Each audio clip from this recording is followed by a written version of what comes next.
22. So today we are going to start a new verse 23 onwards. But a small recap of what has happened in the past. Sri Hari, who has taken the birth as Kapila Muni, has told his mother that I am going to give you an understanding of the subject of Sankhya Yoga. And then he has given her some amount of understanding. And then he had come to the conclusion that for Sankhya Yoga to get culminated into realization, it cannot happen without devotion. This devotion is to the Lord. And the Lord takes a form. So the form which he has taken over here is of a Kapila Muni, which is a form of a guru or a teacher. So through the teacher, through the guru, through your spiritual master, a person can reach God. There are a couple of things which we are going to learn today, and that is how do you treat, what exactly do you do, what is this methodology. So we are going to learn all these things. All right. So now let us begin today's satsang. We are doing Srimad Bhagavatam, Canto 3, Part 2. This is chapter 25 and verse 23. Engage constantly in chanting and hearing about me. Sri Krishna. The sadhu does not suffer from material miseries because they are always filled with thoughts of my pastime and activities. O my mother, O virtuous lady, there are qualities of great devotees who are free from all attachments. You must seek attachment of such holy men, for they counteract the pernicious effect of material attachment. So I just now gave you an understanding that association with the wise, association with the divine masters, that is the one who is teaching you, is the only way of reaching God. You may be a Sankhya yogi. You may be any yogi for whichever path that you are following. You may be a Karma yogi also, does not really matter.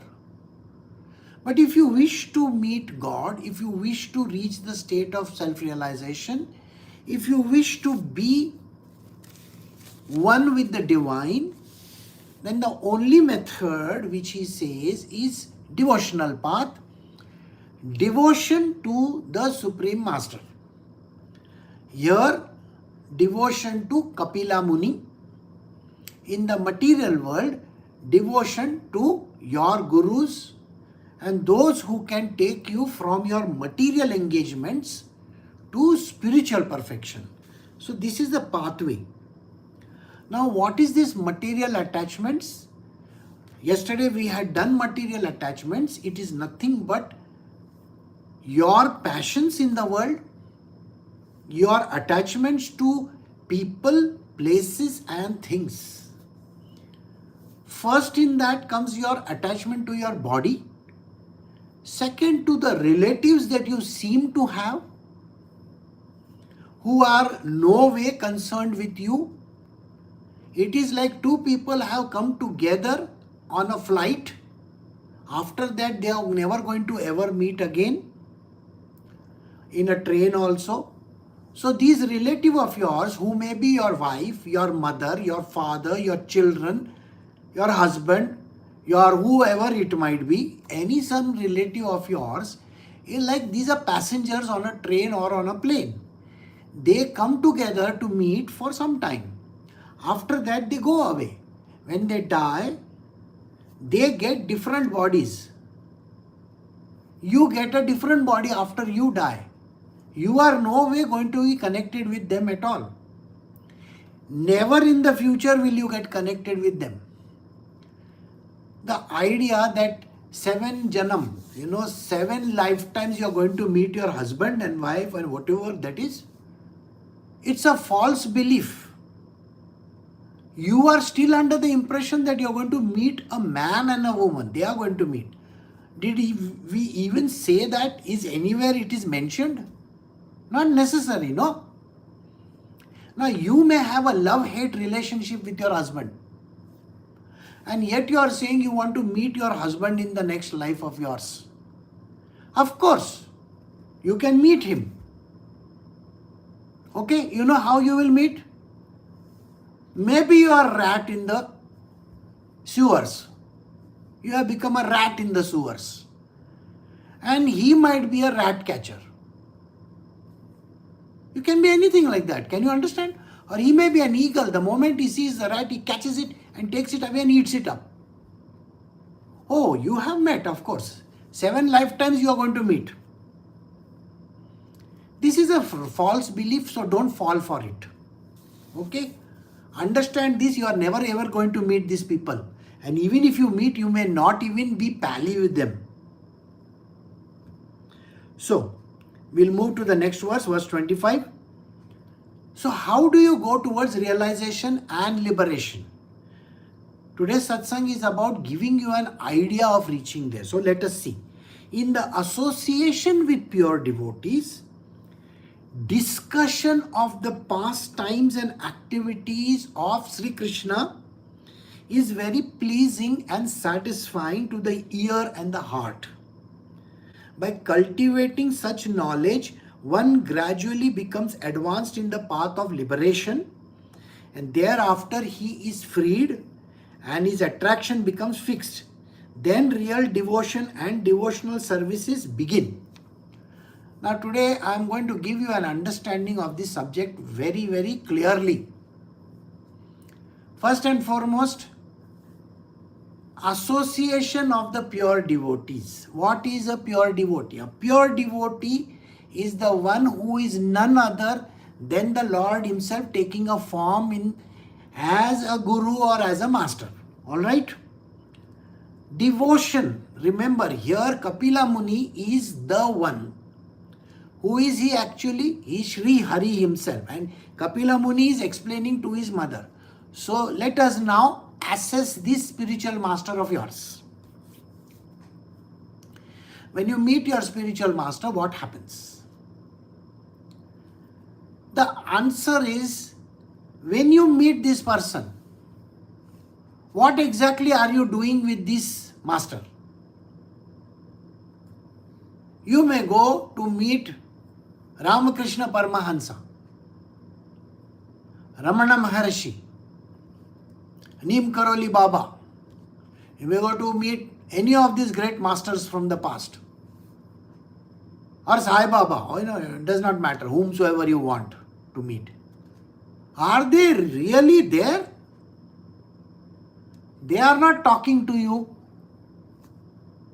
You are reading their teachings from the olden times. Is it valid today? No way. None of the teachings are valid. Simply let us see one teaching of theirs.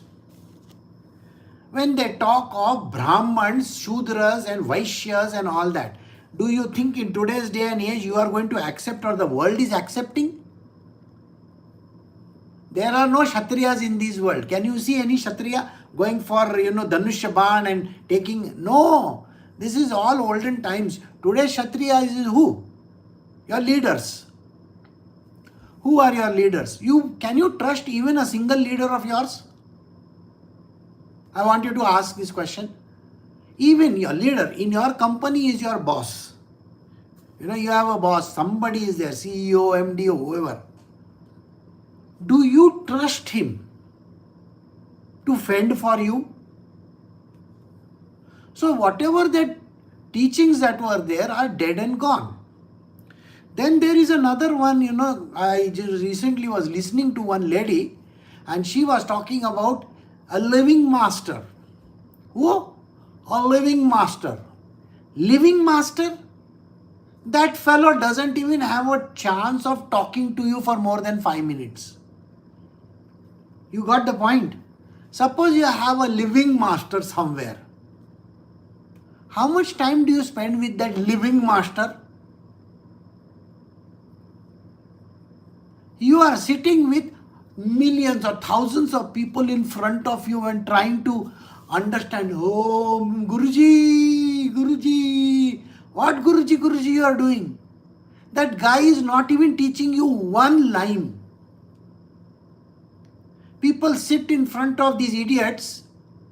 I have to call them idiots because you are an idiot if you are sitting like this. See what he is saying. In association of pure devotee, association, discussions of the pastime and activities of Sri Krishna. Have you ever gone to this living master and discussed the pastimes? What? You may be a Buddhist also. Have you ever gone to any of your Buddhist masters and discussed with them some pastimes of their Buddhas? I doubt it. They hardly have time for you. They are in a, their timeline is fixed with people coming and meeting them, talking on the phone, meeting great people, ministers, prime ministers, all these great people of this world, all the people who are going to fund their organization. They are only interested in that. And they may give you take an appointment with them, they will give you 5 minutes, 10 minutes. In 5 minutes, they are going to, how are you? How are things with you? That is all they are talking. What is Kapila Muni saying? Kapila Muni is very clearly saying, you have to discuss the pastimes of the Lord. Discuss means what? Discuss means very simply this. If I am saying some words, you can say some words too, isn't it? Which master allows talking in between? Nobody. So what living masters are you talking about? They are as good as dead. Are you getting the point? If you can't even spend time with your master, 1 hour, 2 hours in a week, or 10 hours in a month or something like that, what master is he to you? What is he teaching you? Oh, he has blessed me. You can go to any temple and get a blessing from wherever you want. No blessing is going to work. You are not going to get realized. You are not even going to get enlightened. Nothing is going to happen to you. Please understand this. Nothing happens. So, what they discuss and what you discuss with them has to be satisfying to your ear and heart. Ear and heart. Are you getting the point? By cultivating such knowledge, one gradually becomes advanced in the path of liberation. Oh my God! We have these great people who come from abroad. I met a master, I was sitting in front of him for 5 days. And then that fellow died. That master died. I went back to New York, I went back to London, I went back to my country, and I became a great teacher. I've written so many books. In 5 days you became enlightened? Really? Which angle are you talking about? Still you are smoking pot, still you are doing all kinds of nonsensical activities, and you are realized, I didn't know that. By cultivating such knowledge, one gradually becomes advanced. You have to cultivate the knowledge with your master, a living master. And when you do that, it takes a long time.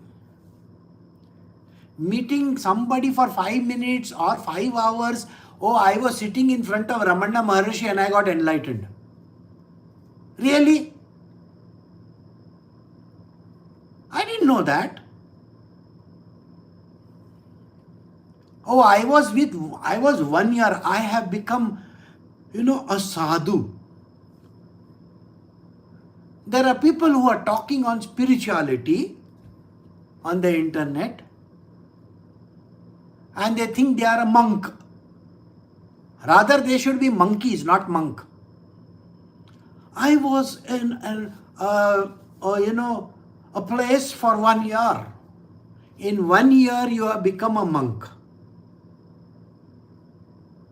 You have to spend lifetimes, my dear sir. Ramana Maharshi spent a lifetime even trying to get to that state of realization. Ramakrishna Paramahansa spent so many years of his life. You are greater than them, is it?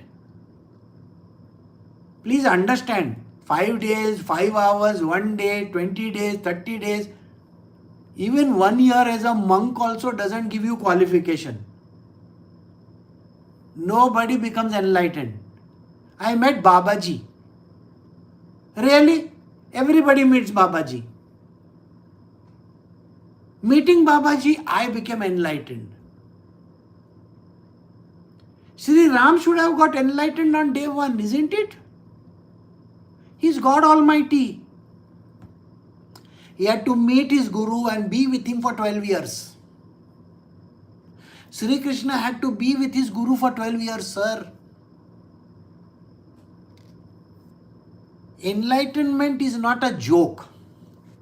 And people make it out as a joke. Oh, you know, this Baba wrote that book, this Baba wrote this book, and this one wrote that. And sir, please remember one thing. Being with your master for 1 year, 2 year, or just some 1 day, 2 days, you no way are going to get enlightened. No way are you going to get spiritual knowledge. No way are you going to get anywhere on this planet Earth, or for that matter, the next lifetime also. Here he says very clearly, by cultivating such knowledge, one gradually becomes advanced on the path of liberation. You have to go through this spiritual knowledge acquisition from a real master, personally, one-on-one, for many, many years. It's not a joke. Then you will become, gradually you will go towards that path of liberation. Then you will be free, and then his attraction becomes fixed. Then you are not going to roam around from one sadhu to another, to one master, to another master, to another master. Nobody.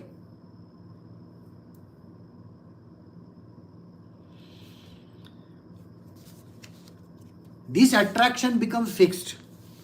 Then real devotion and devotional service begins. Now, if you are thinking, I am a devotee, you are not a devotee. Devotion comes after a long journey. Some people come to me for some few months, some people come to me for few years, and they think, oh, I have been with Guruji for many years. Sorry, boss. Nothing has come in your life. Devotion means what? Devotion means, first and foremost, you have to surrender to the master. Complete. I don't have an identity. My master is the boss. He is everything of everything. And that is why I have surrendered to him. Devotion only comes after years and years and years of working very hard. Kapila Muni says so. Are you understanding? I may not be saying these words, but I am interpreting the words of Kapila Muni. He's mentioned it. Only after many years, when you have learnt from him, one-on-one, as a true master talks to you every single day, or a long period of time, and you exchange stories of the Lord, gradually you will go towards this destination. It doesn't happen in 1 month, 1 day, 5 days. I have seen so many of these goons from the past who have said, I was with 5 days in front of Ramana Maharshi and all that. Really? Ramana Maharshi has taken so many years to become enlightened. And in 5 days you got enlightened. I doubt my, what are you talking? What are you talking, my dear sir? You have to spend lifetimes. Thus, consciously engaged in devotional service of the association of devotees, a person gains distaste for sense gratification, both in the world and in the next. By constantly thinking about the activities of the Lord. This process of divine consciousness is easiest process of mystic power. When one is actually situated on the path of devotional service, he is able to control the mind. This is a very beautiful caveat which he has given. Please listen to it. You have to have a spiritual master with whom you have been for many years. And he has to handhold you and teach you every time. He cannot be sitting, in his great satsang with 50,000 people. No. Are you able to talk to him one-on-one? First, that. Engaged in devotional service. In association with the devotees. That means you have to be constantly in service of the master. Then only you will get dissatisfaction with the world. After a long time, devotion comes to you, then you get dissatisfied with the world. The sense gratification which you had, I like this, I want this is good, that is bad. No. That sense gratification goes away from your life. It doesn't happen in day one. Long story this is. Both in this world and the next. Why the next world? Remember, you may be landing up in somebody's heaven. Tomorrow you may land up in Shivji's heaven, for all you know, Kailash. Or some of you may land up in Vaikunta. You think that is the place? There also you may say, I am in Shivji's heaven. Can I have a cappuccino? Sir, what are you talking? You think you can go and order things over there? That is your desire. That is not the way to behave. You should be desireless. You can't be thinking, Shivji should give me time, I am one of his greatest devotees. I should be sitting next to him in his feet and I should get time from him. He's not going to give you time. Nobody is going to pour you, a nice glass of whatever, somrasa or something like that. Nothing like that happens in any heaven. And no virgins also. Nothing comes about. All that is BS and nonsense.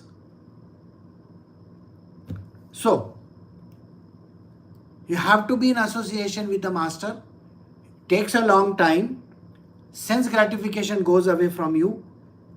Constantly thinking of the activities of the Lord. That means you have to be 24/7 thinking about Sri Krishna stories. Your Lord stories. This process of Krishna consciousness, that is the divine consciousness, is the easiest process for mystic powers. On its own, the mystic powers will come to you. Only when you become a devotee. Only when you have reached a certain destination and a stage. When one is actually situated on the path of devotional service. Only then. Then only you will be able to control your mind. Got it? Controlling the mind only happens after this entire journey has been traversed. Otherwise, till that point, nothing happens.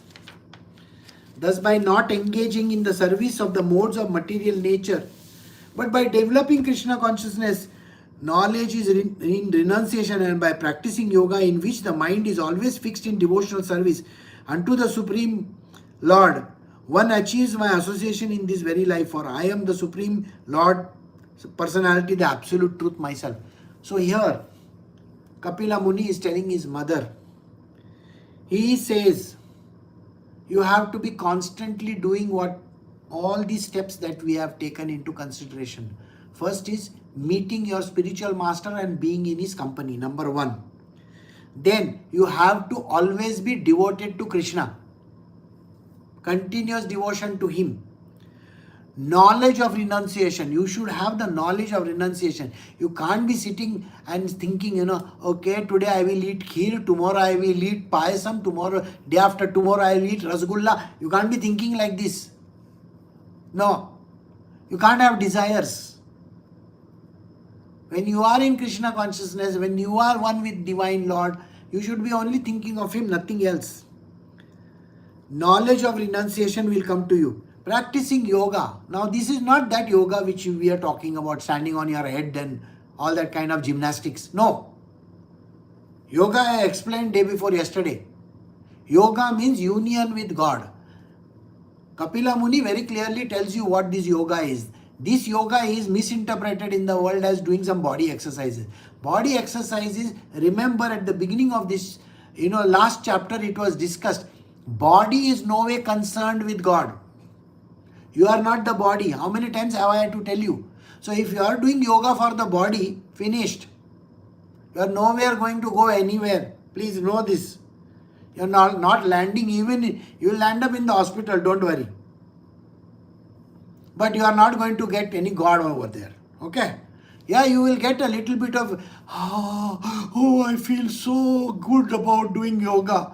You can keep on having horripilations also. You take drugs also, the same thing will happen. Nothing. You take a liquor bottle full tight, you become, that also it will give you that kind of a, senselessness. Doesn't mean anything. Yoga means union with God. Oneness with the divine. Not oneness with your body. Oh, I got my tummy, I have to do this yoga. Oh, am I sitting correctly with that leg folded properly, Padmasana? I have never heard Sri Krishna do any of these things. Have you heard it? Have you seen any time Sri Krishna sitting in some posture? He's always bent like this, no? In 3 places like this. Correct? I have not heard Sri Ram sitting in some yogic postures. Till today I have never heard of it. He may be sitting for meditation. Meditation means oneness. I am just thinking of God. I can also sit for meditation in one place and Krishna, Krishna, Krishna. I can keep on doing that. That is all. Yoga is not that. Alright? In which the mind is always fixed on the devotional service unto Sri Krishna. Yoga is mind has to be fixed on Krishna. That is called yoga. One achieves association in this life itself. In this life only you will become mind. Who is saying this? Kapila Muni is telling everybody. Okay? Verse 28. On hearing the statement of the Lord, Devahuti inquired, what kind of devotional service is worth developing and practicing to help me easily and immediately attain the service of your lotus feet? The mystic yoga system, as you have explained, aims at the Supreme Sri Krishna and is meant for completely ending material existence. Please let me know the nature of that yoga system. How many ways are there by which one can understand this truth of the Supreme Yoga? My dear son Kapila, after all, I am a woman. It is very difficult for me to understand the absolute truth because my intelligence is not very great. But if you will kindly explain to me, even though I am not very intelligent, I can understand it and thereby feel transcendental happiness. Kapila Muni's mother is telling him, see, you can sit for hours in meditation. You can be lost in the Himalayas. You are capable of doing hundreds of things. As a woman, I have less intelligence and less focus in my life. Why? You think a woman can sit in one place when she is 20, 24, 30 years old for days together? No. Her body doesn't allow it. Physical and mental conditions of a woman are not capable of sitting in one place for months together. They cannot sit like Ramana Maharshi.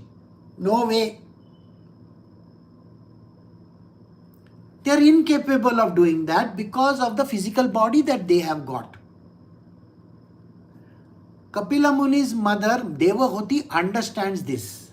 So she says to him, see, you explained all this thing to me just now. Sitting in front of your master, meeting your master, doing this, doing that. All these things, I agree with you perfectly.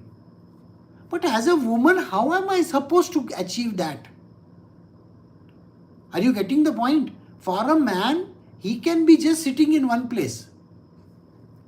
Men can go to work and they can be focused in their work. They are not thinking about the baby at home, or they have to go and cook, or today my hormones are not kicking in, I don't know what I'm supposed to do. This a woman thinks of. I am in my perimenopausal state, my brain is not functioning properly. Yesterday I had a fight with my husband, I don't know what I'm supposed to do. She is having mind, body and all other issues. A man is least bothered about it. That is why a man can achieve that, but a woman has a difficulty because of her physical needs, physical body. Kapila Muni's mother tells him very clearly, Devavati says, see, all these I understand. You are talking for men only. What about me? I am a woman. Tell me something that I will use in my material life so that I can reach the Lord and I will be one with Him. Teach me those techniques. Alright? Please explain to me these things. Now the Lord is saying something. Let us see. So verse 25. Verse 31. Sri Maitreya said, after hearing the statement of his mother, Kapila Muni could understand her purpose and he became compassionate towards her because of being born in her body, as a woman's body. He described the Sankhya system of philosophy, which is the combination of devotional service and mystic realization, as received by disciplic succession. So, Kapila Muni hears his mother very clearly.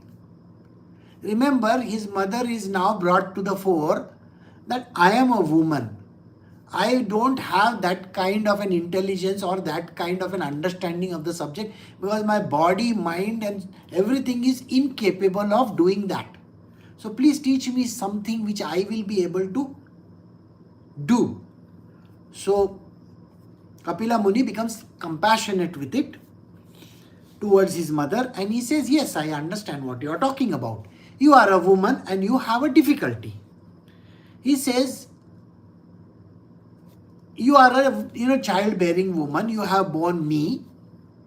Naturally, you have gone through your troublesome phases in your life.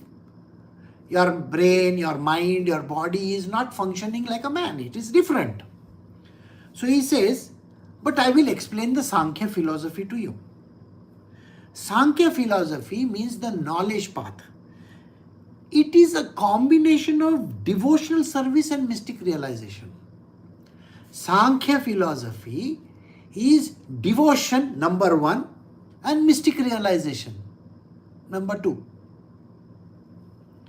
Human beings think that Sankhya philosophy means by hearting all the books and Gita, this thing and that thing. No. No woman can by heart it in the ancient times. Today also it is not necessary.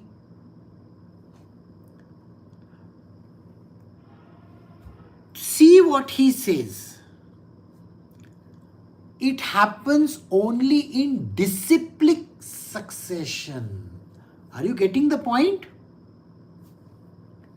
You have to first become a disciple.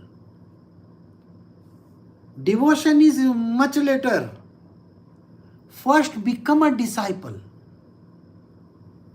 When you become a disciple of a spiritual master, then he will give you the knowledge path. Then he will teach you how things are done. You have to then follow a traditional methodology which he is going to give you. Do this, do this, do this. You have to be very, very good at it. Many years later, then the dispassion will come in you and detachment will come in you. Initial stages, how can dispassion and detachment come? If you are a mother, you will be attracted towards your child, isn't it? If you are married to your husband, you are going to be attracted towards your husband. You are attached to him. So naturally for you it is going to be difficult. So become a disciple. After becoming a disciple, then you will be able to go through the process of Sankhya Yoga, which is none other than devotional service and mystic realization. That is the pathway. Lord Kapila says, this is an important verse, the senses are symbolic representation of the demigods. And their natural inclination is to work under the direction of Vedic injunctions. As the senses are representatives of the demigods, so the mind is representative of the Lord himself, Supreme Sri Krishna. The mind's natural duty is to serve. When the service spirit is engaged in devotional service to Sri Krishna without any motive, that is far greater than salvation. Here, there is an explanation being given by Sri Krishna as Kapila Muni. What does he say? He says, the demigods are represented in your body as senses and sense organs. Are you getting it? So the senses and the sense organs are a part of your body. Each of them is none other than a demigod. All these are doing work for me. I am the mind inside of you. As a mind, my job is to direct every organ in a certain way. Right? So I am represented as a mind. Am I represented as a mind? Yes. Because mind has the ability to reach me. Mind can help you reach me. So mind is represented by me. So through me, you can overcome your senses. That means the attachment to objects should be overcome. The job of the mind and the senses is to serve the Lord only. Because it is written in the Vedas. Remember, Vedas are none other than the framework. I have always told you the Vedas are the framework in the way things are to be moving in this world. Sorry, our eye's job is to see only. With your eye you can't hear. With your ear you can hear. But let us say one God is absent. The God of speech is absent. What is going to happen? You will not be able to speak. The God of vision is absent. Will you be able to see? So these gods have to be functioning and they work as per the Vedic injunctions. They have specific jobs to function in a certain manner, so they work. And they work in tandem with me because I become the mind. Now I want you to understand this. If you decide tomorrow, the senses and the sense organs are gods. I told you this or no? Senses, sense organs are gods. So it is the eye and the vision are gods. Like that your hands, legs, all other organs are gods. Correct? The 5 organs of action.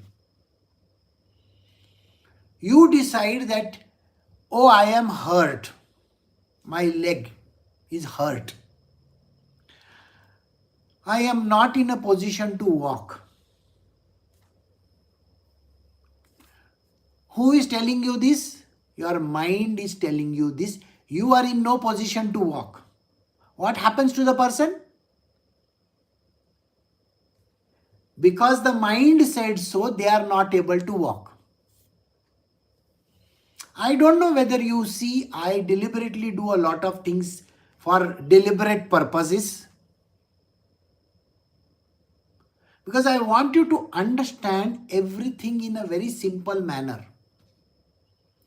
I told you all something during the course of yesterday and today's satsanga. You know what I told you?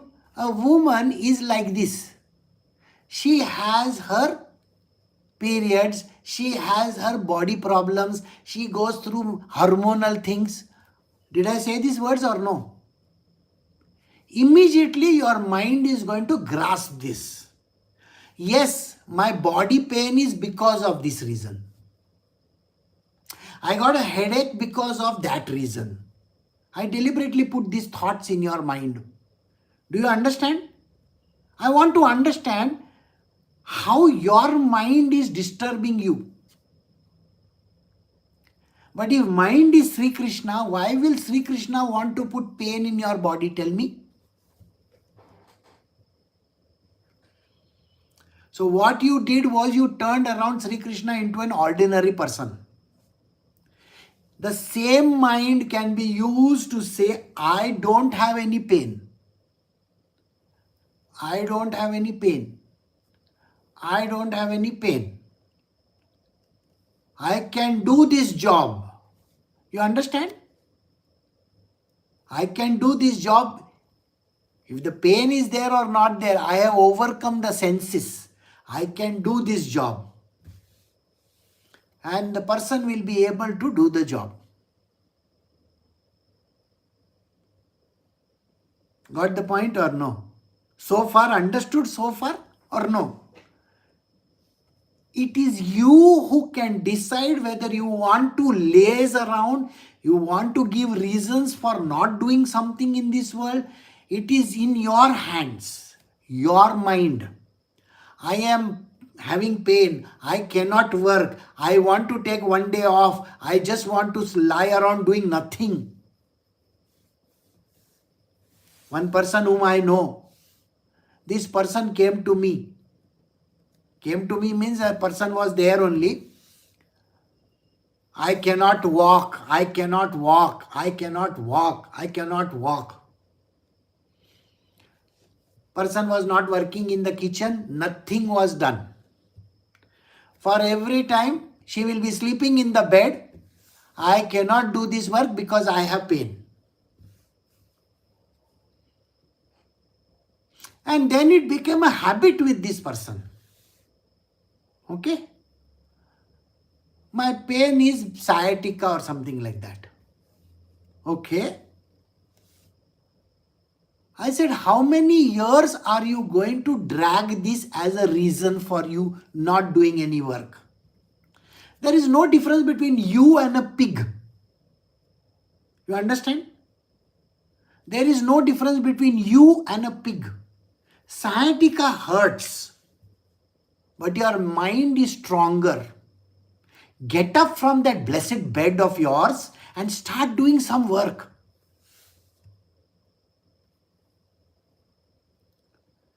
Now that hurt very badly when I said these words. He's calling me a pig. Of course you are a pig. If you can hide behind all the pain in the world, you know, abroad people take medication and medication and medication and medication for pain. You see the whole point of it? You look at people,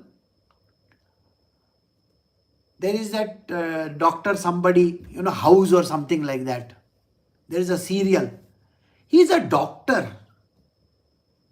My leg, my leg, my leg, my leg, my leg, my leg, my leg, my leg. He's continuously doing that and he is taking gulping medicines after medicines after medicines. What are you doing, you idiot?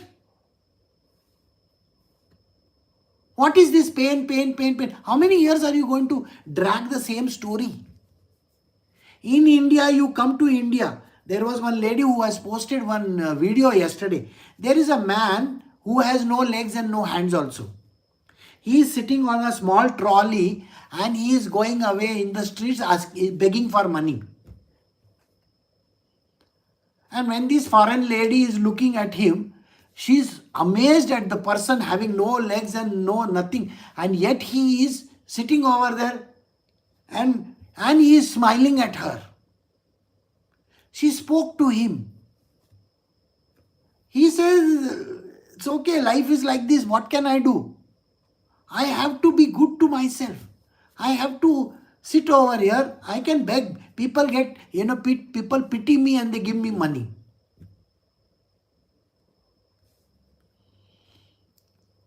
Well, at least he is not running after drugs, no? I got pain, I got pain, I got pain. I have got idiots in my life who will keep on, eating medicines after medicines after medicines. I got pain in this, I got pain in that. This is happening, that is happening. It's your dependency. You are not able to control the mind. All these lessons are about what? What did he say over here? I am the mind. Did he say these words or no? If God is the mind, he says, as the senses are representatives of the demigods, so the mind is a representative of Sri Krishna. And you can't control your mind? You want to hide behind the fact that yesterday I had my period, today I am not feeling well, my leg is paining, my hand is paining, this is happening, that is happening. What is this? Learn to overcome it because God is within you. All the senses are the demigods. Senses are the demigods. Are you listening to these words or no? Demigods are your senses and the mind is Sri Krishna. The mind's natural duty is to serve. A woman says, oh, I cannot do the work today, so today I will not do anything. If you are working in a restaurant or in a kitchen somewhere, or if you are a doctor and one patient is supposed to come and meet you, today you are going to take a leave, is it? Your husband has to go to work daily and you can take leave just like this. Today I am not feeling well, so I will not go to work. This is fake reasoning. Overcome that mind of yours. The mind's natural duty is to serve. Please understand. Mind's duty is to serve, not to become lazy. If you are thinking, I am lazy, I will lie in bed, I am having pain, what is your mind? Your mind is not Sri Krishna. It's a devil incarnate. When the service spirit is engaged in devotional service to the Lord, without any motive, there is far greater than salvation. If you keep on working for Krishna continuously, then you will reach the state of salvation. Otherwise, no way. Bhakti and devotional service dissolves the subtle body of the living entity without separate effort, just as fire in the stomach digests all that we eat. So bhakti, which is devotional service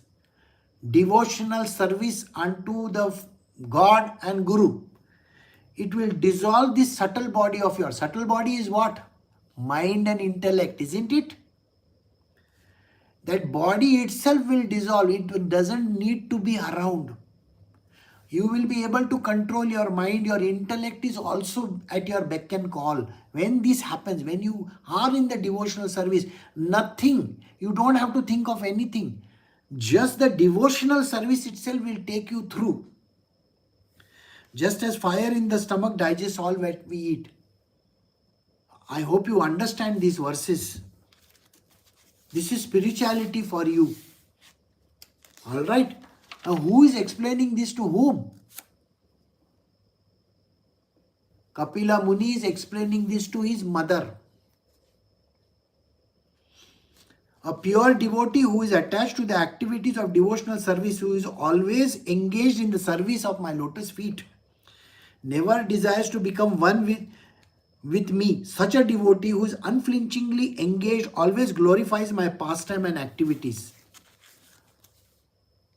This person who is in the devotional service unto the Lord, Sri Krishna, will never want to merge inside of me. He will say, I still want to be your devotee. Like Mirabai, like Tukaram Maharaj. Tukaram Maharaj doesn't want to become one with, Krishna, Panduranga. No.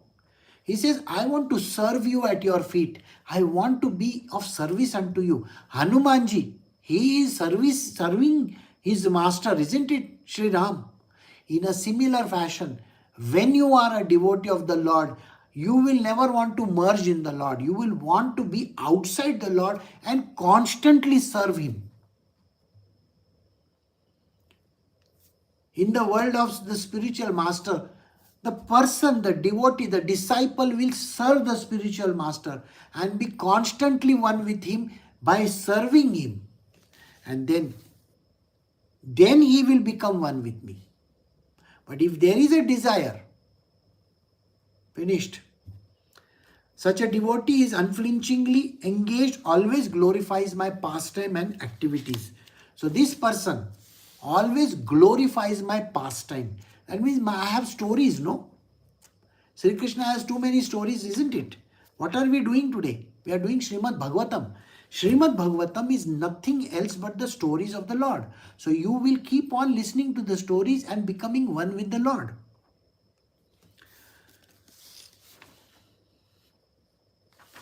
Oh my mother, my devotees always see my smiling face, the form with eyes at the rising morning sun. They like to see my various transcendental forms which are benevolent, and they also talk favorably with me. So this devotee of mine will always in his mind's eye look at different forms of Krishna. How many forms of Krishna have you seen in India? Aren't there many forms? There are forms in north, there are forms in south, there are forms in east, there are forms in west. All different kinds of forms. In Jagannath Puri there is one form. In Gujarat there is another form. In Rajasthan there is another form. In Vrindavan there is another form. Are you not seeing all those different forms? In Pandharpur there is another form. In Sri Rangam there is another form. Isn't it?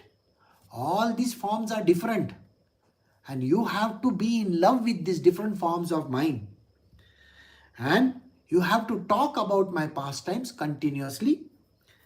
You want to always see my transcendental form, which is benevolent, and they will talk favorably about me. So they will keep on telling stories about me to each other. So we have come to the end of verse 35, and we will stop over here for today. Recording stopped.